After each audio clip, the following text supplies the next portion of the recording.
Hi, third graders. So I'm going to be reading out of our social studies books. That's your large reflections book. We have started our geography study. And so I'm going to get to sharing. I'll show you where we are.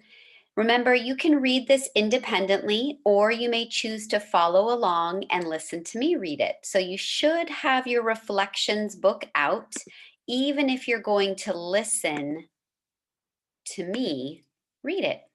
Okay, so here we go. Let me get this stuff off and clear it. There we go. All right.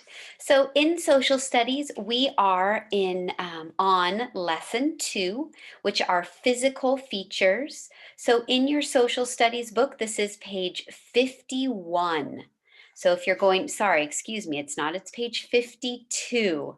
So if you're going to follow along, please open up your books to page 52. We've been talking about our community, our location, and describing some characteristics that go with those two ideas in geography. All right, here we go. All places on Earth have features or things that are special about them. You can describe a place by telling about its physical features, its land, water, climate, and plant life. Physical features are sometimes called geographical features. Highlands. To describe the physical features of a place, you might talk about its landforms. A landform is a feature such as a mountain, a valley, a plain, or a hill. California has all of these landforms. Those are kind of the highlands. You can see part of it in the word. Beautiful. Actually, you know what, you guys? I think it's page 16. My mistake. I was looking at my slides. So please turn, you should be on 16.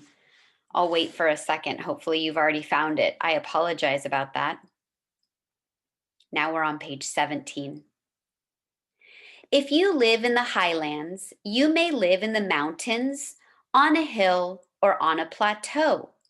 A plateau is a landform with steep sides and a flat top that rises high into the air. Mount Whitney, the highest mountain in California, is part of the Sierra Nevada mountain range. A mountain range is a large chain of mountains. The Sierra Nevada is in California's largest mountain range. It stretches north and south across much of the eastern part of the state. Not all mountains are the same, though. For example, the mountain peaks or tops of the coast ranges are rounded, not pointed like those of the Sierra Nevada. Even the two sides of the Sierra Nevada range are very different.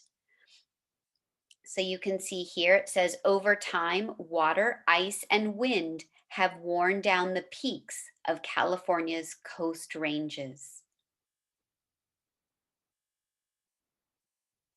Here are some of the peaks of the Sierra Nevada, and they are covered with snow, even in the summer, which I bet some of you have seen if you've ever been driving up to Tahoe, Reno, to the Sierra Nevada mountain range.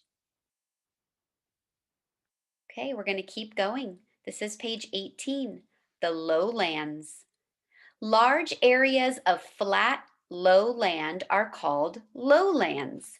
If you live in the lowlands, you might live in a valley, on a plain, or on the coast. A valley is a lowland that lies between hills or mountains. Rain and melting snow run down the mountains and keep the valleys watered. Plants grow well in the valley soil. Valleys can be narrow or wide. A wide valley shaped like a bowl is known as a basin. A canyon is a very narrow valley with steep sides. A plain is a flat, rolling stretch of land. A lowland plain that lies along a seacoast or an ocean is called a coastal plain. Plants usually grow well on coastal plains. So here you can look at the different landforms. This is a nice representation. You can see the desert. Plateau goes up a bit higher. Remember, a plateau has a flat top. See how flat that is? Here are hills. They're a little bit lower, right? Valleys, the stretch of land. And here, of course, is an island. As we go to the next page, we'll see the other numbers. You guys probably have your pages opened, spread open in front of you, so you can look at the landforms and bodies of water. Deserts, islands, peninsula. We spoke about these things. Do you remember? Okay, let's keep going. We're on page 19, bodies of water. Bodies of water are another physical feature of Earth. Many communities are built near bodies of water. You may be able to describe your community as being near an ocean, a lake, or a river. Earth's largest bodies of water are its oceans. Oceans cover more than half of Earth. All ocean water is salty. On the continents, are many smaller bodies of water, such as lakes, ponds, rivers, and streams. Most of these contain fresh water or water that is not salty. Fresh water is the kind of water we drink and use in our homes. So here is a nice picture of water. It's Yosemite Falls, and it's one of many waterfalls in Yosemite National Park.